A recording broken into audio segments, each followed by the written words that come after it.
Vivi Art Speech, and today I will be presenting on a work of art called The Tape Project. Theologian Francis Schaeffer once remarked that, quote, "Art is a reflection of God's creativity, and evidence that we are made in the image of God." This statement describes what art should be, our way of reflecting God and His miraculous creation. Art should mirror the beauty, life, and order that God breathed into the world. This is not to say that the artwork must directly reflect these ideas. For example, the abstract art that my neighbor paints can be just as spiritually compelling as a Madonna and Child painted 900 years ago. Similarly, the form that the artwork takes does not need to be immediately comprehensible. The Madonna and Child may look sickly and disproportionate, and the abstract art may not even remotely represent a human being, but both pieces can still reflect God in His creation. Today, however, the idea that art is a reflection of God is often lost. Instead, art glorifies the hopelessness of life without God, and this is wrong. In order to illustrate this idea of how art has changed in recent times, let's examine a work of art called The Tape Project. If you're feeling confused about what you're seeing right now, I can assure you that it's exactly what it looks like.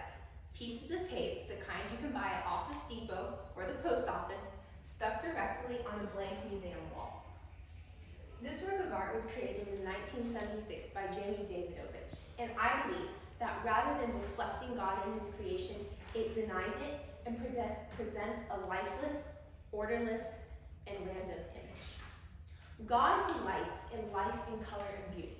When He instructed Moses to build the tabernacle in Exodus 25-27, He wanted it to be beautiful, made of, quote, gold and silver and brass, and blue and purple and scarlet and fine linens, end quote, and countless other beautiful materials.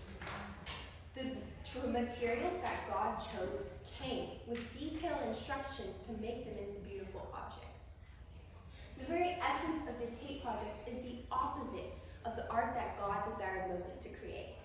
While Moses used beautiful materials to create beautiful objects, the Tape Project takes ugly tape to create an even uglier wall.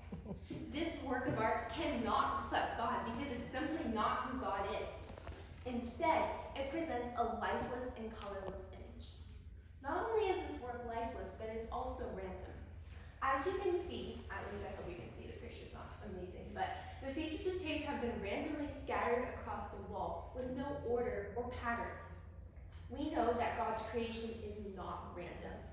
In fact, the more you observe it, the more you see how perfectly designed it is. For example, examine the structure of a human cell with its cycles that work together to perform the functions needed for us to survive. Or look at the earth and its ecosystem with its cycles that work together to create a place for us to thrive. Order is key in all of creation, and our own creations should reflect God's order. Instead, this piece of art presents a random, orderless image. God's creation is complexly beautiful. From the structure of our cells to the balance of our ecosystem, God's handiwork is evident. And as God's greatest works, human beings made in His own image, our work should reflect His own. This work of art does not. Instead, it presents a lifeless, random, and colorless image. Unfortunately, this is not the only artwork of its kind. Art is slowly losing the intrinsic idea that makes it what it is, and is instead becoming a human failure. But people continue to accept these artworks as great art. Today, we have seen that art is more than something on a canvas or a wall.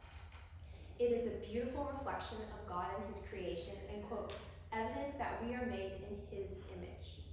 Knowing this, we can judge art not as the world does, but as God would have us judge it, and therefore determine whether the images we see are meaningless objects or beautiful representations of the glory of our Creator.